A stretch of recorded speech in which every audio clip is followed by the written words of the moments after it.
naik ke atas panggung untuk para pembicara hebat kita. Dan begitu, kami mohon undang dengan hormat untuk dapat naik ke atas panggung Ibu Hajah Fitriasari STMM selaku Ketua Kemayoran. Ibu Hajah Fitria.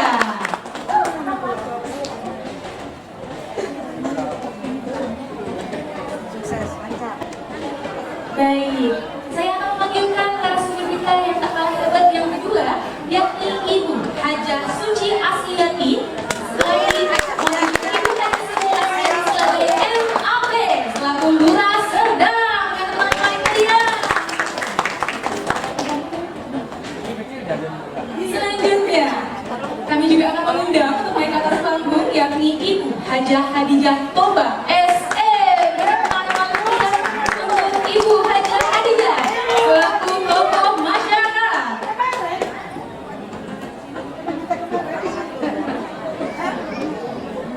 Baik, untuk selanjutnya kami akan memohon dengan hormat dapat naik ke atas panggung yakni Ibu Hajah Dr. Susilawati MM selaku Ketua Rangkayo Minang. Berikan tangan yang paling meriah.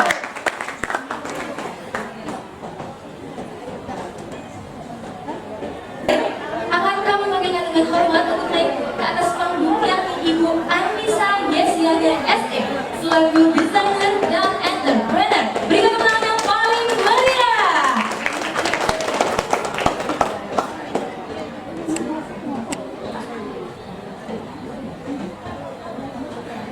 Sudah bersama kita perempuan-perempuan hebat yang akan memberikan insight dan harapannya adalah inspirasi untuk kita semua. Dan kita akan memulai sesi ini dengan pastinya perkenalan terlebih dahulu, Ibu.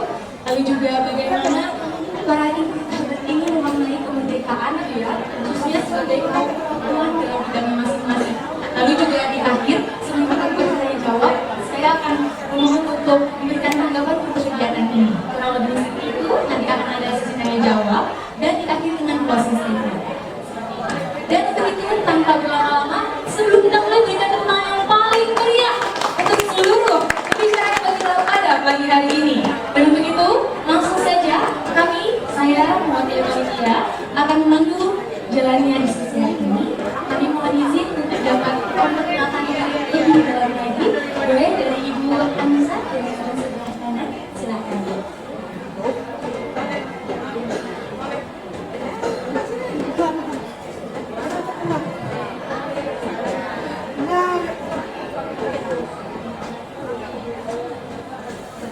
Assalamualaikum warahmatullahi wabarakatuh. Selamat pagi, ibu-ibu cantik.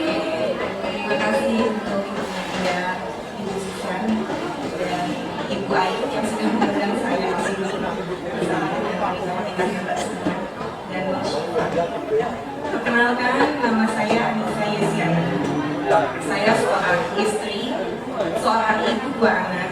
Anak saya saat ini kuliah SMA, dan saya saat ini menjalankan usaha saya itu ada di bidang baju seragam dari tahun 1994. Jadi kita kerjasama dengan kepolisian, dengan TNI, dengan BUMN.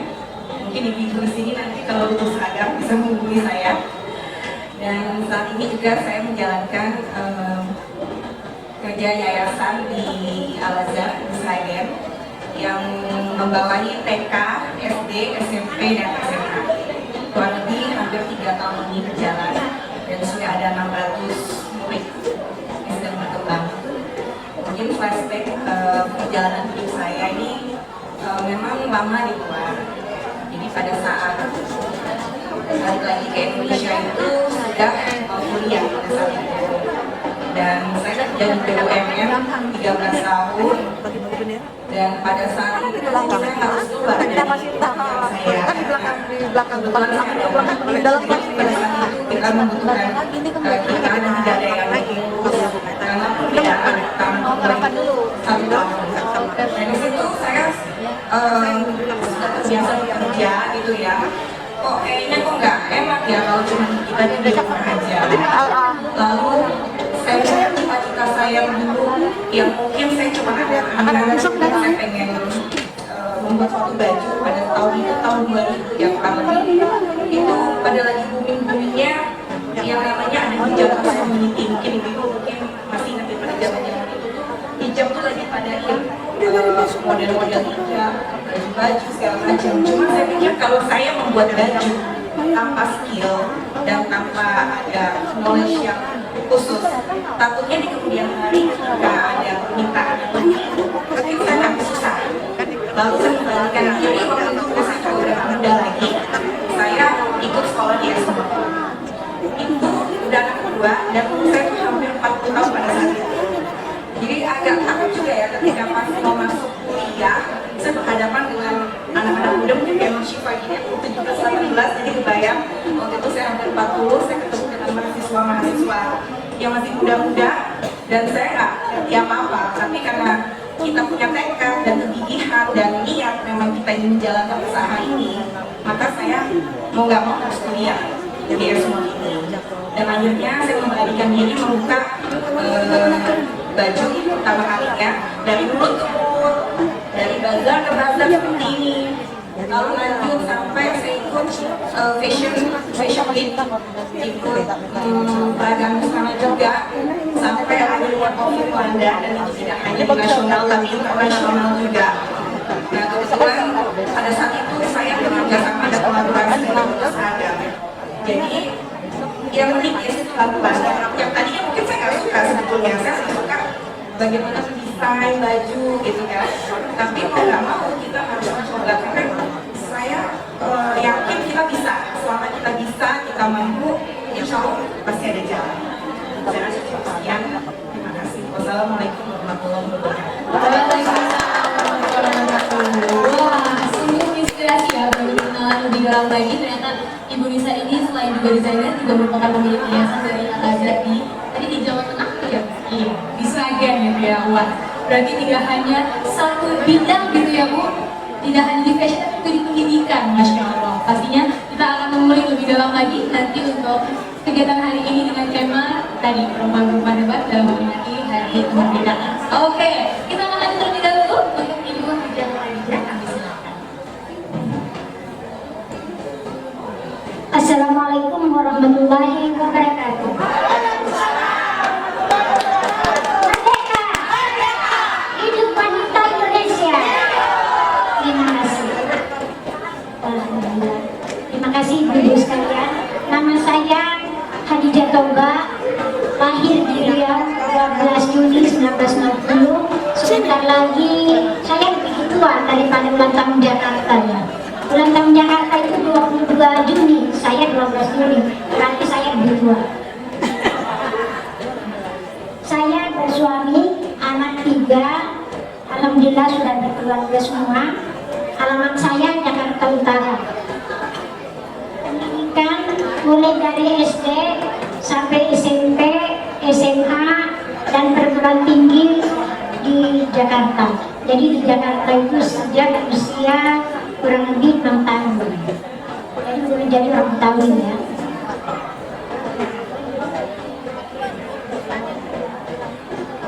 Terus saya Ketua Wanita Pusdoro Provinsi DKI Jakarta sampai saat ini. Pengalaman saya juga Ketua Forum Kewaspadaan Dini Masyarakat. Sebelumnya saya anggota, sesungguhnya saya Ketua Forum Kewaspadaan Dini Masyarakat tingkat Jakarta Utara. Waktu itu masih zamannya Pak Anies, adalah saya yang pertama wanita menjadi ketua di seluruh Indonesia, Ketua Forum Kewaspadaan Dini. Saya juga Ketua DPD Pelra, membawahi 3 provinsi, yaitu DKI Jakarta membawahi Pelabuhan Kalibaru, Sunda-Kelapa, Jawa Barat membawahi Banten dan Cirebon. Ya. Di mana perusahaan pelayaran rakyat ini adalah memang bukan saya menyebutkan diri saya, tapi kata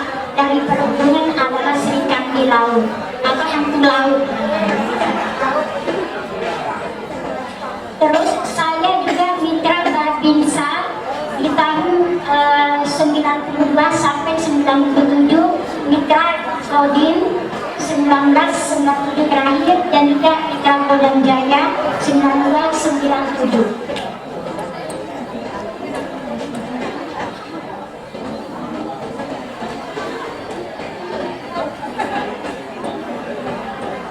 Pengalaman profesional, saya Direktur Utama PT Pelayaran Rakyat sampai saat ini. Saya juga Komisaris PT Marangu sampai saat ini. Bidang keahlian, kepemimpinan organisasi manajemen perusahaan pelayaran rakyat kemaritiman, pemberdayaan perempuan, hubungan kemasyarakatan, pengembangan kemitraan strategis, kemampuan menembak di waktu itu di Rindang Jaya.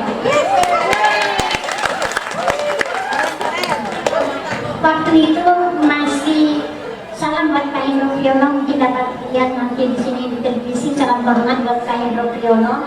Di saat itu beliau adalah Pangdam Jaya, di mana di saat itu kami dari Mitra Kodam dilatih untuk menembak, untuk menjaga diri kita sendiri.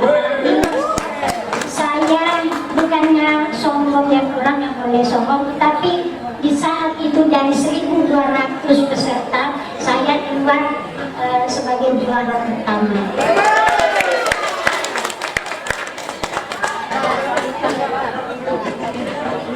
Visi saya mewujudkan sektor pelayanan rakyat yang maju, koperasi yang kuat, serta pemberdayaan perempuan, maju Indonesia perempuan. Moto saya, mengabdi dengan integritas, memimpin dengan keteladanan, dan berkarya untuk kemajuan masyarakat Indonesia. Sekian. Berikan tepuk tangan yang paling meriah untuk Adinda.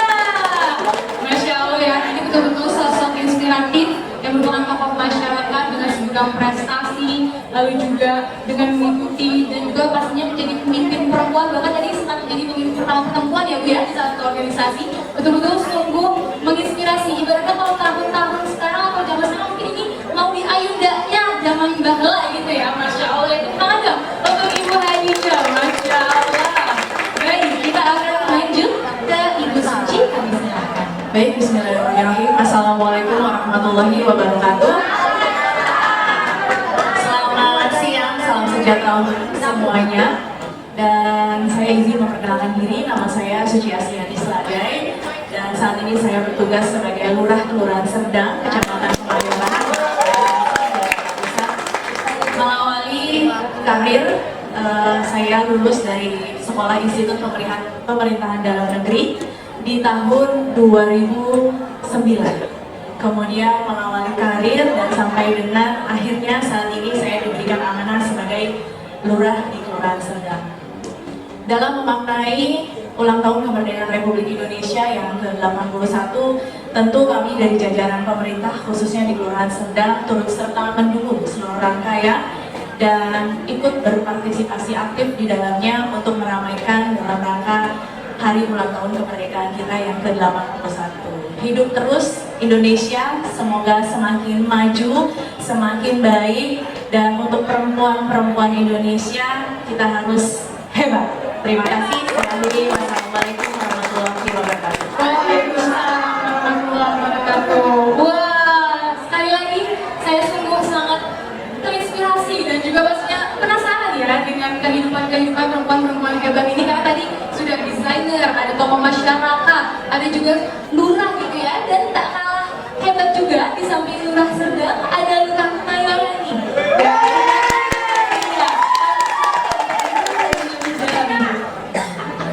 Assalamualaikum warahmatullahi wabarakatuh. Selamat siang, salam sejahtera untuk kita semua. Swastiastu, Namo Buddhaya, salam kebajikan. Pertama-tama terima kasih banyak atas undangannya pada hari ini bersama ibu-ibu hebat yang ada. Perkenalkan, nama saya Fitria Sari. Saya lahir di Bengkulu. Saya menghabiskan masa sekolah dasar saya di Provinsi Bengkulu, kemudian saya melanjutkan SMP sampai SMA saya di Jakarta. saya melanjutkan kuliah S1 saya, S1 Teknik Sipil itu di Bandung, dan melanjutkan S2 saya kembali lagi di kota Jakarta. Sebelum mengawali karir saya sebagai PNS Pemprov DKI, saya lebih dulu berkecimpung di pekerjaan swasta di perusahaan tambang sebenarnya. Saya pernah sebagai konsultan tenaga kerja, pernah juga sebagai pelaksana lapangan, ya namanya orang teknik sipil ya. Tapi pernah juga menjadi guru, tapi pada akhirnya saya menyelesaikan karir saya dengan menjadi PNS Provinsi DKI Jakarta. Sebelum di Lamongan, saya sempat di Dinas Perhubungan sebagai Pangdam Transportasi di Provinsi DKI Jakarta. Saat ini saya bertugas sebagai Lurah Kelurahan Kemayoran, Kecamatan Kemayoran, Kota. Saya memiliki 1 orang suami, 2 orang anak, laki-laki dan perempuan. Yang pertama sudah 20 tahun, kuliah semester 7, dan yang kedua di SMA kelas 2 SMA. Sementara itu saja dari saya. Terima kasih. Karena nih ya, ternyata sebelum menjadi lurah ini sudah banyak nih kemana-mana ya Ibu berarti ya, Masya Allah ya. Oke, langsung saja perempuan hebat kita bersama saya yang juga cantik sekali dari pagi tadi dini. Silakan Ibu untuk memulai. Assalamualaikum warahmatullahi wabarakatuh. Pertama saya ucapkan terima kasih kepada perempuan hebat yang ada di Kes Lampor, Bu Nadia, Bu Susan, dan ibu yang lain, dan juga ibu-ibu yang ada di sini. Saya membawa rangkaian Minang yang hebat-hebat. Saya dari Padang, lahir di Bukit Tinggi sampai SMA. Setelah itu dari bulan ini saya di Jakarta sampai hari ini saya di Jakarta. Kebetulan saya bergerak di SDM, saya konsultan SDM, tapi sekarang sudah pensiun, dan saya membuat satu perkumpulan namanya Perkumpulan Rangkayo Minang Indonesia. Mungkin orang-orang melihat kalau Rangkayo, orang Minang bilang Rangkayo, benar-benar Rangkayo ya, tapi bukan. Rangkayo itu adalah panggilan untuk perempuan-perempuan yang sudah menikah di Padang. Jadi dipanggil Rangkayo gitu. Bukan. Jadi Rangkayo, maunya Rangkayo kaya dengan hati, dengan budi, ya dengan ilmu. Jadi arti Rangkayo itu ya tadi ya. Perkumpulan ini sebenarnya baru, tetapi kami lebih kepada edukasi. Kami juga memberikan penghargaan kepada tokoh-tokoh Subar, tokoh-tokoh Minang yang banyak prestasinya. Apalagi Indonesia besar, merdeka dengan banyak tokoh-tokoh Minang. Ya, itu harus kita syukuri dan harus kita banggakan. Rangkaian Minang ini selain dari edukasi, kami juga punya seperti nanti sebentar lagi ada talempong. Talempong itu seperti di Jawa itu mungkin gamelan ya, tapi di Padang namanya talempong. Itu juga ada namanya talempong, ada juga yang dipaci, itu dipegang gitu ya, dan terus ada juga yang dimainkan di sini. Nah, terus juga kami juga sudah beberapa juga untuk nanti saya juga mengundang ibu kalau misalnya datang tanggal 28, 26, 27 besok kami akan mengadakan seminar tradisional adanya di sini. Itu mengangkat Syekh Yusuf Al-Makassari. Mungkin kalau orang Makassar tahu Syekh Yusuf Al-Makassari itu adalah ulama besar ya, dakwah. Jadi beliau itu belajar dakwah dari ulama-ulama Minang. Nah, jadi mungkin untuk sementara itu dulu yang saya sampaikan. Saya kembalikan kepada Rasifah. Terima kasih. Waalaikumsalam warahmatullahi wabarakatuh. Baik, rekan-rekan Bapak ya, berdoa berkenal di dalam dari 5 narasumber hebat kita. Nah, Bapak Ibu hadirin yang kami hormati, selanjutnya setelah kita mengenal perjalanan dari masing-masing narasumber, saatnya kita memasuki ke pertanyaan utama, yakni apa arti kemerdekaan bagi perempuan Indonesia hari ini? Karena setiap perempuan pasti memiliki ruang perjuangan yang berbeda-beda. Ada yang berjuang dalam pemerintahan, masyarakat, kebudayaan, ada pula yang melalui dunia kreatif dan usaha. Dan saya ingin kembali kepada Ibu Susi, mohon izin untuk Ibu Susi terlebih dahulu nih. Kalau kita bicaranya terlebih dahulu tentang Jakarta, Bu, kita berbicara tentang sebuah kota yang dihuni oleh masyarakat dengan latar belakangnya sangat beragam. Karena sebagai melting pot ya Bu ya, sebuah budaya ada di Jakarta seperti ini. Kami Minang, Jawa Timur, Barat, dan sebagainya. Untuk itu, salah satu kekuatan Jakarta pasti bagaimana keberagaman ini tuh menjadi hidup berdampingan gitu ya Bu. Karena itu saya ingin mengangkat perspektif dari Ibu Susi sendiri sebagai tadi ya ketua sekaligus founder berarti Ibu ya, Rangkayo Minang. Menurut Ibu bagaimana cara perempuan menjaga identitas budaya dan nilai-nilai luhur tanpa kehilangan kemampuan untuk beradaptasi dengan perkembangan zaman saat ini? Baik, terima kasih Bu Syifa. Jakarta sebagai kota global di dalam Jakarta berbanyak ragam artinya ragam dari suku-suku. Ada suku Aceh, dari Aceh, ada dari Sumbar, ada dari DKI, dan ada dari Papua juga di Ibu. Dan kita keberagaman kita di sini adalah satu kesatuan yang alhamdulillah ya, dengan adanya Pak Gubernur juga itu membuat sesuatu kita menjadi ombak berkolaborasi yang semuanya. Saya juga ibu-ibu hebat ini yang di samping saya. Di sini saya merasa dengan adanya Jakarta kita juga Minang sendiri itu juga punya banyak ya budaya kita ya, seperti kesenian dan segala macam. Dan di sini kita diberi kesempatan untuk berkolaborasi di sini. Ya, mungkin kesempatan. Oke, kalau menurut Ibu sendiri, satu lagi, ada nggak Bu satu nilai dari budaya Minang itu Bu yang menurut Ibu sangat relevan dan dimiliki perempuan muda Indonesia saat ini? Oh ya, tidak saya rasa kalau setiap pernikahan yang ada di Bali, khususnya untuk Sumbar ya, Minang, orang-orang Minang itu tari pasambahan. Dan tari pasambahan itu bukan sekarang hanya bukan milik Minang ya. Kemarin juga kita juga melakukan itu tari bersama. Artinya bersama itu persembahan untuk tamu-tamu yang kita hormati gitu. Nah, itu sudah bukan hanya milik orang Minang aja lagi. Ya.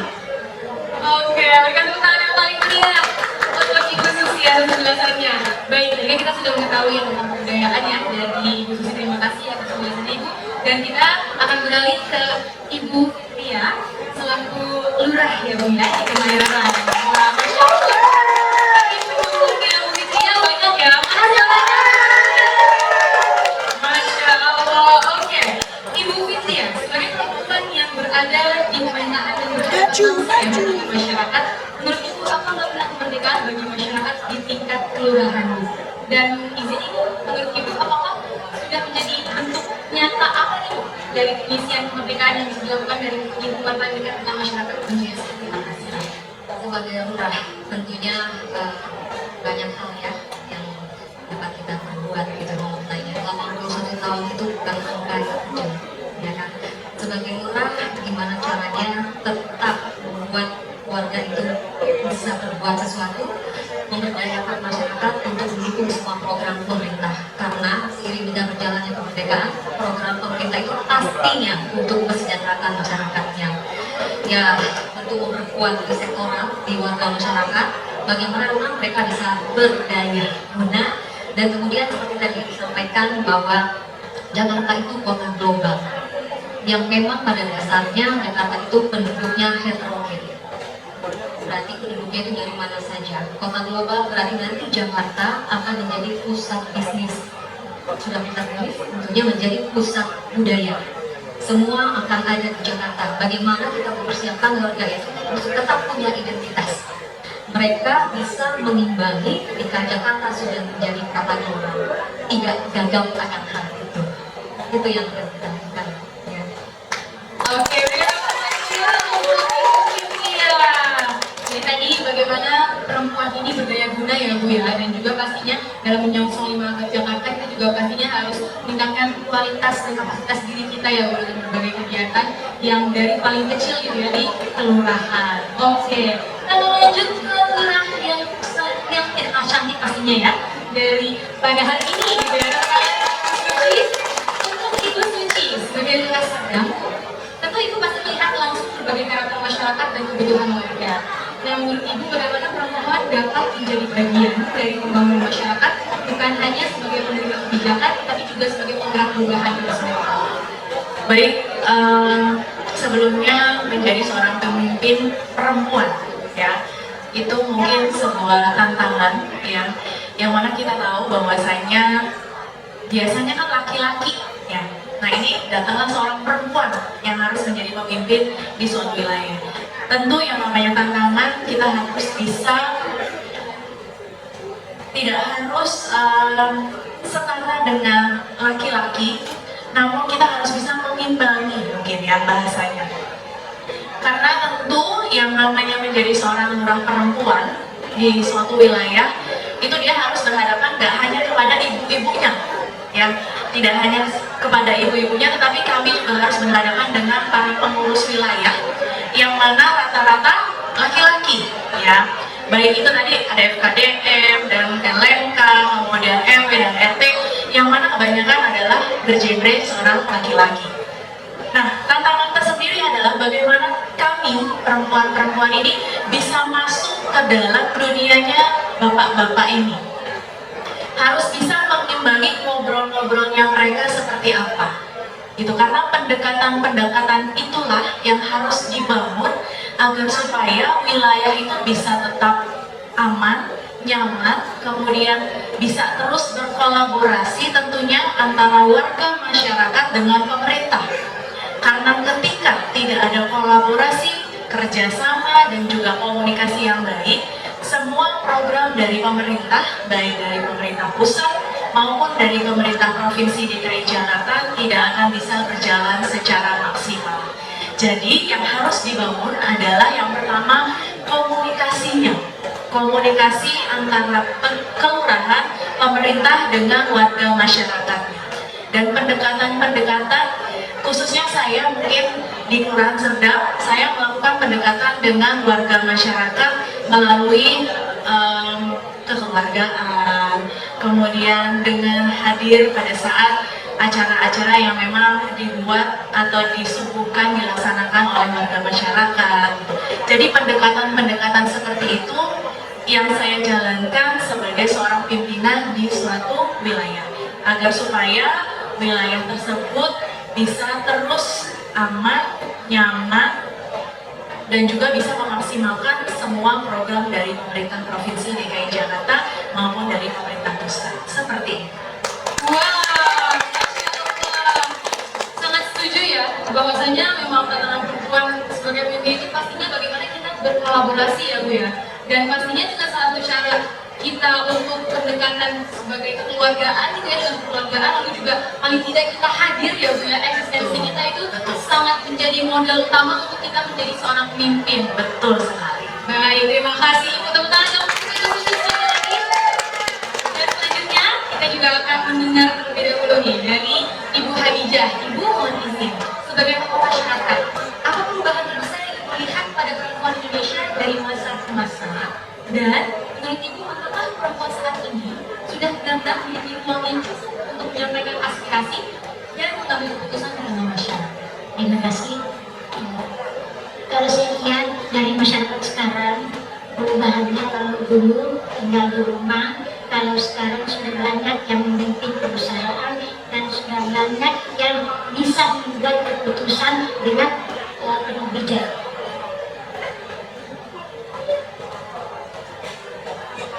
Yang pertama tadi perubahan terbesar yang dilihat, lalu apakah perempuan saat ini sudah benar-benar memiliki ruang cukup untuk menyampaikan aspirasi masyarakat? Untuk ruang cukup belum, masih jauh.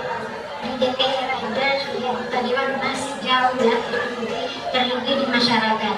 Cuman hanya bersyukurnya sekarang ini adanya UMKM bisa berkiprahlah ibu memberikan karir ke sana ya, bisa mencukupi kebutuhan membantu suaminya, syukuran kami, dan juga makna daripada Bertanggung Jakarta ini, marilah kita bersama-sama menjalin persatuan di antara kita, walaupun Jakarta ini adalah bermeter ya, semua terpusat di Jakarta, adalah Jakarta Utara adalah bernadi di kaki Jakarta, pintu bisnis ya. Jadi memang yang tinggal di Jakarta ini wanita-wanitanya harus tangguh dan harus kuat, terutama untuk menghadapi ekonomi seperti sekarang ini ya, untuk mendidik anak-anaknya. Itu yang kami sampaikan. Baik, terima kasih untuk Ibu Khadijah. Betul ya Bu, kalau misalnya sekarang tuh sekarang itu walaupun sudah lebih banyak daripada sebelumnya, masih jauh ya Bu untuk sekarang sendiri, dan artinya kita sebagai perempuan, apalagi kita mulainya harus tangguh begitu ya Bu. Oke, berikan tepuk tangan yang keras sekali lagi. Oke, silakan Bu. Kami seorang pemimpin wanita ya, dalam hal ini wanita Puskolo DKI, yang kami untuk mengisi kemerdekaan ini 1 tahun itu 2 kali kami mengadakan bakti sosial, itu harus menjajahi pulau-pulau khususnya di Pulau Seribu. Nah, di mana di sini juga kami berterima kasih kepada Dinas Perhubungan Laut atas bantuannya kepada kami, yaitu kapal secara gratis. Ya, kami selalu membawa teman-teman kami dan kolaborasi kami untuk datang ke pulau memberikan bakti sosial, berkajuan, membersih-bersihkan pulau, dan juga bekerja sama dengan Taman Nasional yang baru ini menghadapi yang 17 Agustus, yaitu penanaman pohon mangrove di Pulau Kelapa II.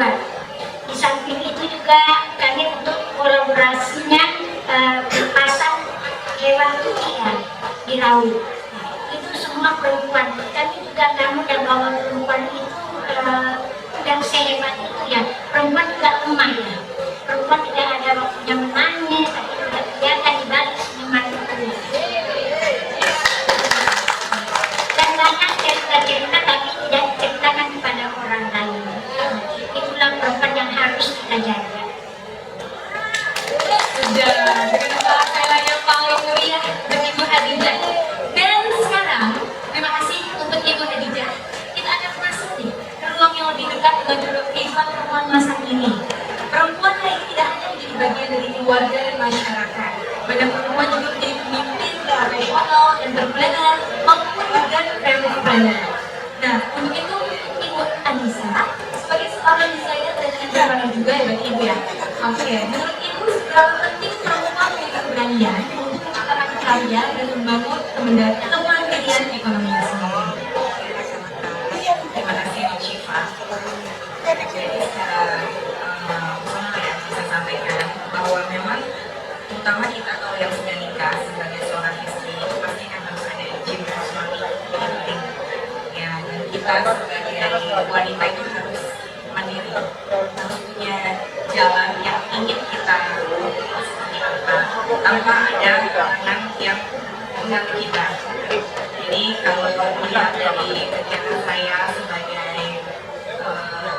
desainer untuk membuat baju, saat ini baju yang sedang kita buat adalah seragam, dan sebagai pengawas pembina sekolah, bahwa memang kita sebagai wanita itu memang kita harus dituntut untuk kuat dan mandiri, dan secara ekonomi pun kita harus bisa secara independen, karena dengan kita mempunyai finansial yang secara independen, otomatis kita bisa menentukan arah hidup kita. Itu yang pertama. Tidak harus besar, kecil-kecilan aja. Biasanya kan kalau ibu-ibu ini kan kita dagang ya, dari kecil-kecil aja. Nggak usah banyak, kecil-kecil. Karena kalau kita sudah punya finansial itu, kita bisa membahagiakan orang sekeliling kita tanpa kita harus minta kepada misalnya suami atau tergantung. Dan kalau ada apa-apa secara darurat atau apa, kita bisa secara spontan bisa kita lakukan secara mandiri seperti itu. Wah, Masya Allah. Nah, Ibu, saya ingin follow up nih. Kalau perempuan ini kan perempuan muda ya khususnya, banyak sebenarnya punya kemampuan tapi kadang tuh masih takut memulai gitu Bu. Nah, dari Ibu sendiri ada nggak Bu satu nasihat untuk perempuan muda yang ingin memulai usaha atau membangun usaha brand tapi takut gagal? Mungkin balik lagi tadi seperti yang saya sampaikan. Jadi pada saat itu hampir 40 tahun saya pun memberanikan diri untuk belajar lagi, di mana sebelumnya saya di ekonomi, saya bekerja di BUMN, tapi karena saya merasa hidup ini cuma sekali, kita harus wujudkan apa yang kita inginkan, apa yang kita mau dalam hidup kita ini apa sih sebenarnya.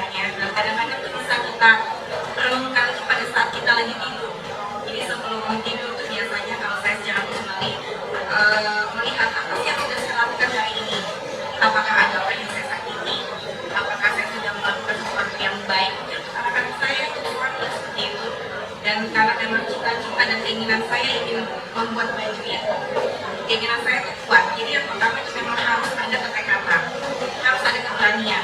Karena kalau kita menunda, nanti dulu kita nggak akan tahu sampai di mana kegagalan kita gitu. Jadi mungkin pada saat itu kalau mungkin saya sudah nyerah ya, karena pada waktu itu kan COVID melanda dan hampir semua baju yang ada di wilayah di departemen store saya di Indonesia sebagian besar di beberapa store itu supaya kita harus baju bahan-bahan itu yang menumpuk, baju-baju yang menumpuk gitu kan. Tapi kita memang harus ada sedikit keberanian.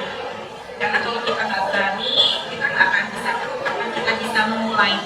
Dan pastinya harus ada skill yang memang mendukung. Jadi nggak hanya nekat ya, modal nekat. Kalau kita modal nekat, nanti kalau jatuh kita nggak tahu buat apa. Jadi kita harus berani, tapi harus ada skill yang melatar belakangi apa yang kita inginkan. Seperti itu. Terima kasih. Oke, terima kasih Bu. Berarti tentang keberanian dan skill yang mendukung ya Bu ya, yang Ibu ingin sampaikan sebagai nasihat untuk teman-teman muda. Oke, benar sekali untuk pembahasan kita yang pertama, dan saya akan langsung menuju pembahasan kita yang lain setelah saya membuka tanya jawab. Ibu, ini pertanyaan semuanya. Namun sebelum itu, kalau saya perhatikan, 5 ibu hadir ini tuh hadirnya pasti dengan ruang yang berbeda kan ya. Kita sudah tahu ada pemerintah, masyarakat, budaya, dunia kreatif serta usaha.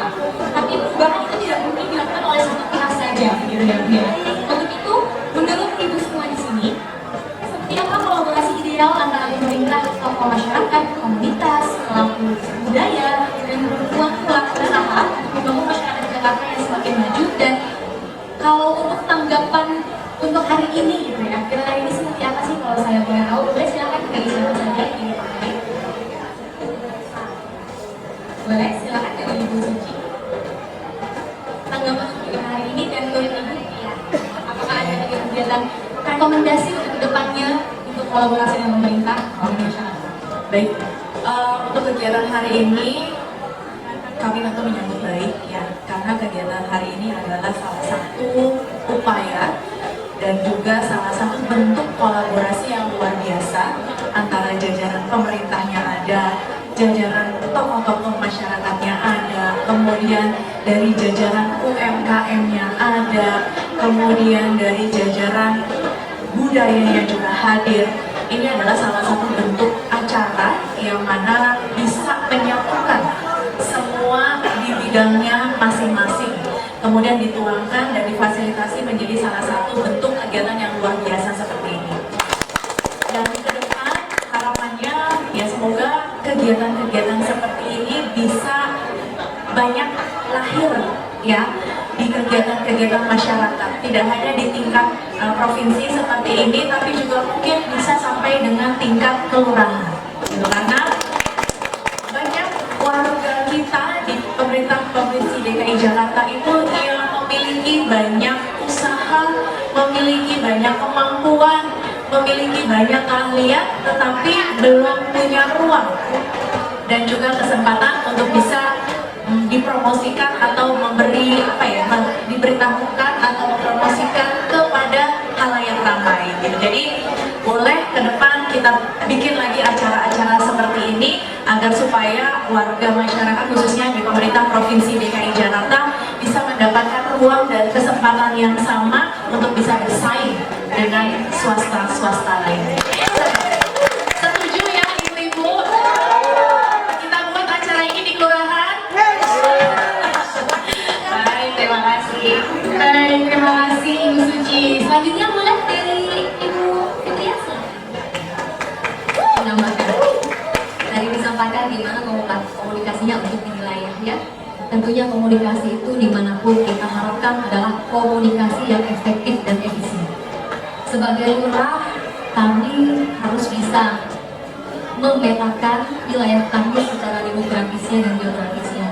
Contoh misalkan di Kelurahan Kemayoran, apa potensi yang ada di wilayahnya? Tentulah itu yang nanti kita kembangkan. Kita buat suatu komunitas ataupun acara yang melibatkan semua unsur. Dari pemetaan kita itu kita bisa melihat potensi wilayah yang tentunya akan kami sampaikan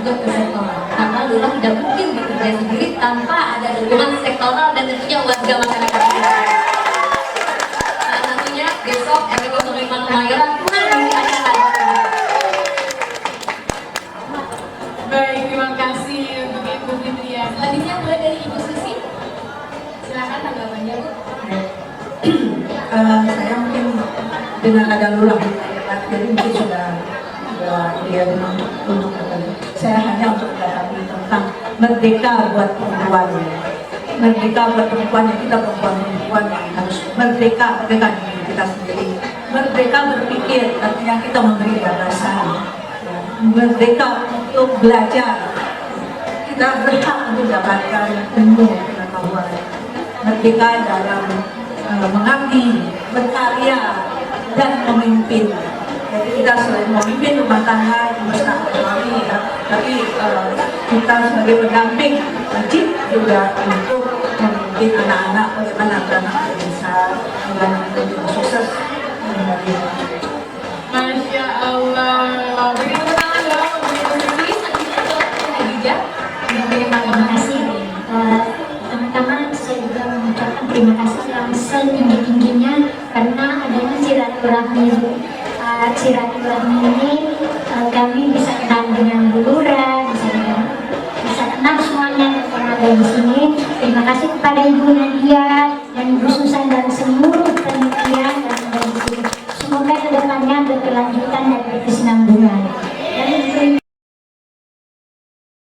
Dan memang masyarakat dengan pemerintah harus selalu memberikan informasi agar tidak terjadi kesimpang siuran, tetap masyarakat menjadi aman. Kalau tidak ada informasi yang akurat, mungkin ada salah pengertian terjadi di masyarakat yang seperti diketahui di FKDN ya. Untung ada FKDN berarti ada aman, ada telinga yang memberikan air mata, telinga dan teman-teman. Dan semoga kedepannya ini kita semua wanita yang ada di sini belajar dan belajarlah, jangan berhenti berkreatif. Masya Allah. Oke, terakhir dari perspektif pengusaha nih, Bu Nisa, seperti apa tanggapannya tentang hal ini? Saya menyampaikan terima kasih Nadia khususnya acaranya luar biasa, keren banget karena saya rasa banyak wanita-wanita yang ada di sini semua selaku usaha ya dan selaku untuk sebagai seorang wanita saya ingin menambahkan kita sebagai wanita itu pertama itu harus bahagia. Kita harus bahagia lahir dan batin. Yang bisa menemukan kebahagiaan itu adalah diri kita sendiri. Dan kita harus berani melakukan apa yang kita inginkan. Dan selanjutnya adalah sesama wanita kita harus ada support. Jadi tidak ada yang menjelekkan. Sesama wanita itu saling menguatkan. Karena kita sama ya, menstruasi, melahirkan, gitu kan. Jadi tidak ada cerita yang sesama wanita itu julid. Jadi saling mengkolaborasi, saling memberikan ide-ide yang kreatif agar bisa membangun untuk keluarga kita lebih baik lagi dan kita lebih baik lagi. Itu saja. Terima kasih. Masya Allah, terima kasih untuk seluruh narasumber kita. Mendapat tangan yang paling meriah, Bapak Ibu hadirin. Dan untuk itu, kita akan membuka sesi tanya jawab untuk 3 penanya. Untuk itu, Bapak Ibu hadirin yang ingin bertanya boleh mengangkat tangan, memperkenalkan diri, berasal dari mana, serta memberikan pertanyaan secara singkat dan jelas untuk siapa di hadapan kita ini. Kami silakan, Ibu disilakan.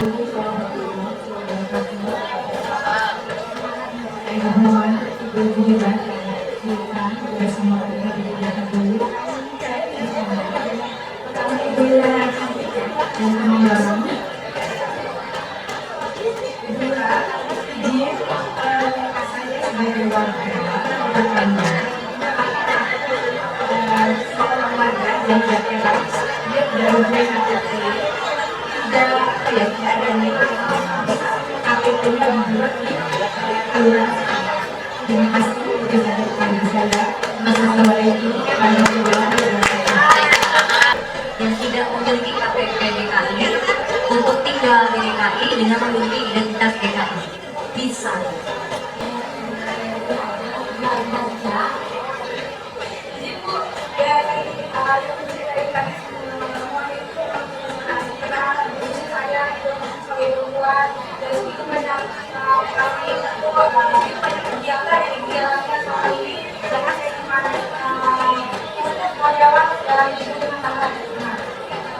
bagaimana cara menerima anak-anak laki-laki saya dengan apa yang dialami. Terima kasih atas pertanyaannya Ibu Fida. Bagaimana mengatur waktu urus anak dan urus rumah tangga. Jadi kami itu Ibu, alhamdulillah diberikan oleh Allah Subhanahu wa taala kekuatan dan kesehatan. Anak-anak kami sejak itu lahir kami sudah didik Ibu, jadi tidak pernah menggendong anak. Ya, jadi anak kami di situ paling pengawasan kami ke kantor jam 12, kami kembali kasih makan dan pulang lagi ke kantor dan sorenya pun demikian. Nah, masalah pekerjaan kami tidak pernah menunda pekerjaan. Jadi pekerjaan itu harus selesai hari itu juga, jadi tidak ada yang tertunda. Masih ada Ibu. Nah, karena kalau kita punya anak, apalagi anak saya 3 lahir itu 4 tahun 3, cepat sekali. Nah, ya, jadi berderet. Jadi memang produksinya itu luar biasa. Saya belum kenal kami Ibu, tetapi tidak mengurangi semangat saya untuk maju. Jadi saya terus bermimpi dan bermimpi. Nah, cita-cita saya memang ingin memanfaatkan di kelak di kemudian hari waktu saya masih kecil bisa bermanfaat untuk saya, keluarga saya dan orang lain. Jadi kalau untuk anak ini rumah tangga dulu Ibu, subuh-subuh saya sudah bangun. Jadi sebelum orang bangun, sebelum sholat subuh, air, bubur untuk jajanan seperti sekarang ya Bu. Dari bubur, makanan semua disiapin, baju Senin sampai Sabtu. Bajunya 6 seragam, sepatunya pun 6. Uang sakunya 500 perak sudah di kantong semua. Jadi tidak ada yang minta duit. Jadi begitu berangkat sekolah kami ajarkan, kalau misalnya di rumah kami ada waktu ambil spanduk dicuci, cara mencuci sepatu, kaos kaki, karena kan orang di rumah juga selalu ada di rumah. Mungkin kita suatu ketika apakah ekonomi kita jatuh tidak bisa menggaji pembantu, jadi semua dari kecil sudah dididik, makanannya pun demikian.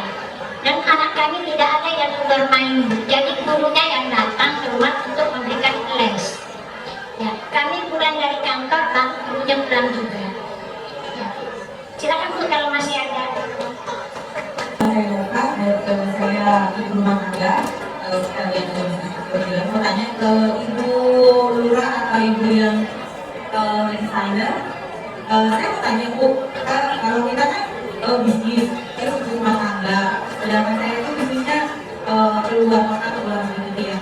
Gimana pengaturannya sama keluarga, terus sama anak, dan buat ibu yang bekerja di pemerintahan. Terus tanya juga Bu, ngatur waktunya gimana ya, soalnya suami saya juga kerja di pemerintahan. Susah juga sih ngambil waktunya untuk kumpul sama keluarga. Tapi bisa ada nggak sih komplain dari keluarga atau anak begitu Bu? Pertanyaan saya, terima kasih. Terima kasih Ibu. Punten Ibu, usahanya apa? Jasip Bu. Wah, keren. Saya termasuk orang yang suka jasip. Oke, terima kasih Ibu. Jadi begini, pertama-tama memang tadi yang saya sampaikan, kita karena kita sebagai seorang ibu dan sebagai seorang istri. Kalau saya secara personally, suami saya itu membebaskan dari awal apa yang saya inginkan, apa yang saya cita-citakan dari awal sebelum kita menikah itu sudah ada komitmen. Itu yang paling penting. Karena kalau di perjalanan waktu, nanti kalau waktu itu baru dimulai, itu pasti akan ada ketegangan ya Bu ya. Jadi sebelum nikah pun suami saya sudah tahu, karena memang sudah aktif banget. Saya aktif jualan, saya juga SMA ketua OSIS. Jadi dia udah tahu nih yang orang yang saya nikahi ini bukan orang yang dia aja gitu loh. Jadi memang saya dari awal sudah menyampaikan saya mau seperti ini. Dan alhamdulillah diizinkan. Tapi dengan satu syarat, anak-anak harus terurus. Nah ini caranya gimana? Kita kan ya kita harus seperti itu ya. Jadi saya harus pertama kali membawa orang rumah seperti pembantu ya, pembantu rumah tangga itu kita tuh harus ajarin dulu, dia harus sama sesuai dengan kita. Kalau nggak sama, saya kayaknya agak ragu juga ya untuk keluar rumah. Jadi yang utama yaitu memang saya melihat sekali namanya mbak rumah tangga itu, dan pastinya ada adik saya, betul saya juga ada adik, ada keluarga semuanya lah membantu.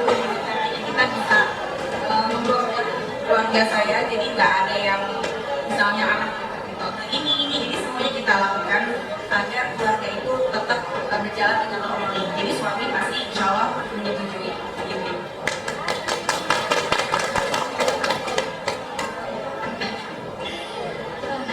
Pertanyaan yang sepertinya singkat tapi faktanya ketika dijalankan tidak semudah itu bagi saya khususnya.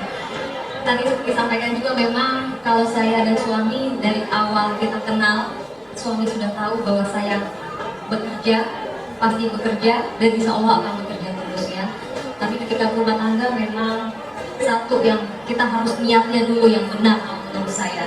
Saya niatkan kerja saya ini untuk membantu keluarga, membantu anak-anak saya untuk mendapatkan sesuatu hal yang lebih baik.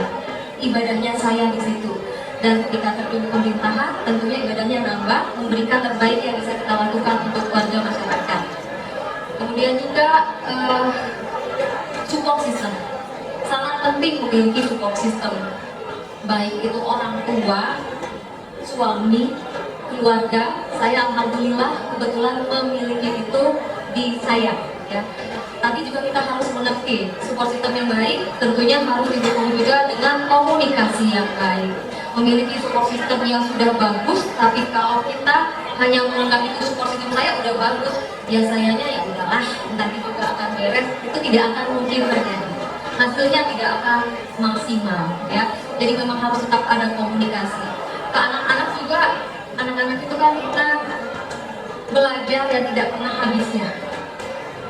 Kalau kemarin saya melihat anak saya ketika masih kecil protes ke ibunya, kok temennya misalkan dibawain bekal yang ada gambar bentuk-bentuk bonekanya, kok mamanya enggak.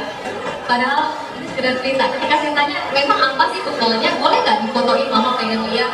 Padahal ketika dilihat itu cuma puding, agar-agar yang dibentuk pakai cetakan. Tapi bagi anak mungkin itu istimewa. Kok ibunya enggak? Itu sedih ya. Cuma itu balik lagi membuat kita belajar bagaimana mengkomunikasikan ini dengan anak. Dan tentunya sebagai istri, sebagai ibu, sebagai anak yang memiliki orang tua, saya juga harus tentukan skala prioritas.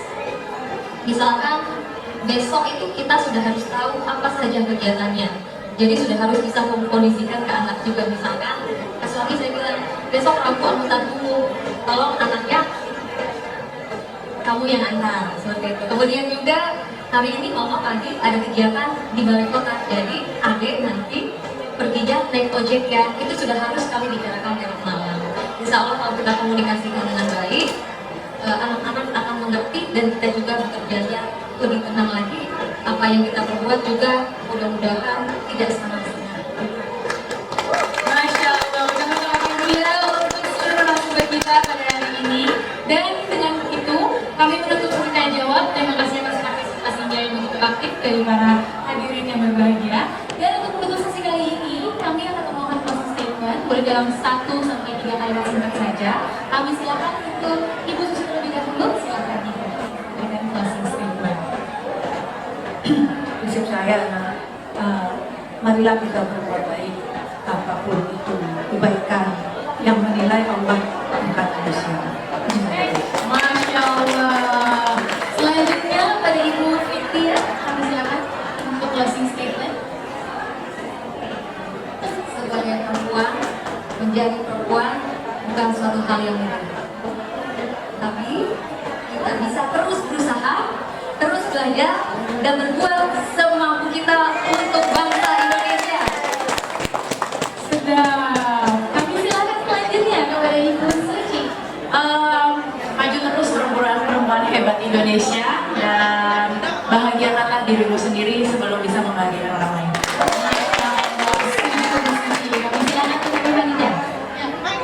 Bisa untuk pesan untuk wanita-wanita Indonesia. Wanita-wanita Indonesia, pesan saya adalah jangan berhenti bermimpi karena duniamu merasa berat. Dan jangan berhenti melangkah karena langkah kecil itu membawa besar dan membawa harapan baru untuk generasi-generasi yang akan datang. Jadilah wanita hebat dan percayalah kepada dirimu sendiri dan jujurlah terhadap diri sendiri. Hati dan ucapan harus jalan. Terima kasih. Luar biasa. Kami silakan